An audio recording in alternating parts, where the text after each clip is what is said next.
How to be talented. This sounds kind of counterintuitive as a title. Like obviously you can't just become talented. And so that's not how I'm gonna structure the video. I'm going to talk about how you can force the hand, how you can overcome the the advantages that some other people might have over you. Some people might just be genetically more advantaged than you. Some people might have certain traits that make them more suitable. Like let's think about in the NBA, right? If you're not born, if you didn't grow up to be 7 feet tall, and the other guy did, then he's more likely to be. He has a higher likelihood of being recruited to the NBA because of his height. But if you weren't born with that, then that's a genetic disadvantage, and you have no control over that. And naturally, I guess you could technically say he's more talented because he's taller in the terms of the NBA, right? Because he can literally just fucking reach up and put the ball in the hoop. But here's how to actually not necessarily become talented, but to overcome the advantages and to bridge the gap between you and the 7 foot tall guy, and to be in the same echelon. Just like you can still become a player in the NBA even if you're not 7 feet tall, right? There's behaviors you can do to achieve something even if you weren't naturally born with those gifts.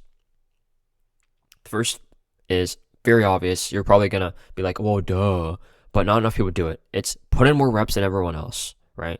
Think Kobe. Think Kobe Bryant, man. That guy would stay like after he played a game, 35, 40 minutes he played a game, he would stay after on the court and put in more reps, put in more hours after the game. Now that level of work is absolutely mind-boggling. Like people cannot even wrap their minds around that.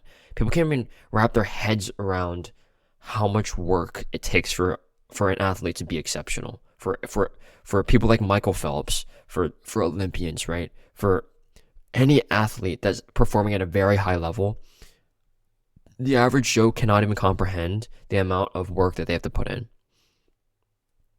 And I'm not going to sit here and say that if you fundamentally don't have the talent for something, but you work hard, that you will reach the same level as someone that does have the talent. I'm just saying that there is opportunity. There is a chance for you to be in that echelon, for you to be in the league alongside them. You might not be as skillful or as, famous as them because they're just like, they are the perfect blueprint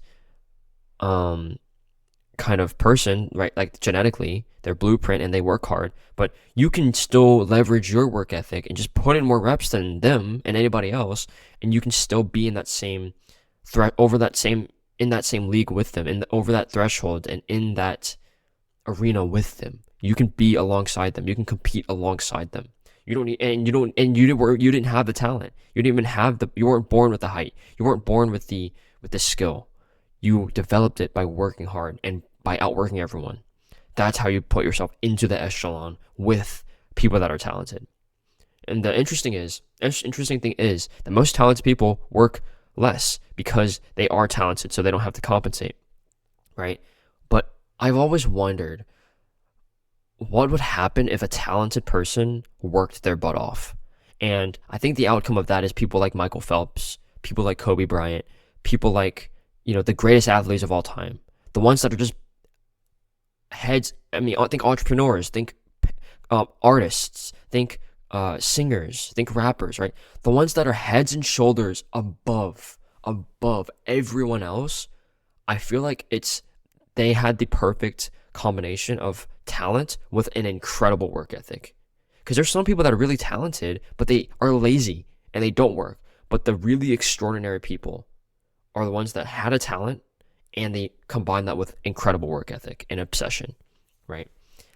And so, speaking of these really extraordinary people, the next principle is routine, right? A good example I love to talk about is Michael Phelps, right? Before he competes, he has the exact same routine, down to like the side of the earbud that he has in his ear, to the side of the diving board that he steps up on. It's hyper optimized. His routine is hyper optimized so that it requires zero thought and mental energy and friction to do it, right? He knows exactly what's happening at a precise moment in time before his competition. He knows what he's listening to. He knows what he's visualizing. He knows what equipment he's gonna wear already. Like he doesn't have to think about what he's gonna spend that time doing. He doesn't even need to think about his warm up. He doesn't have to think about his stretch. It's already hyper optimized, and so he follows this exact same routine every single time. And I think there's evidence there to prove that this isn't just Michael Phelps. This is a lot of athletes, a lot of high performers, a lot of high achievers have these crazy consistent routines that allow them to get into work, get into their zone of genius really quickly. And the evidence is all of his gold medals, all of Phelps' gold medals, all of the trophies that these incredibly high performing athletes have, right? They have these routines that eliminate the possible friction between them doing the thing and them doing the thing exceptionally well.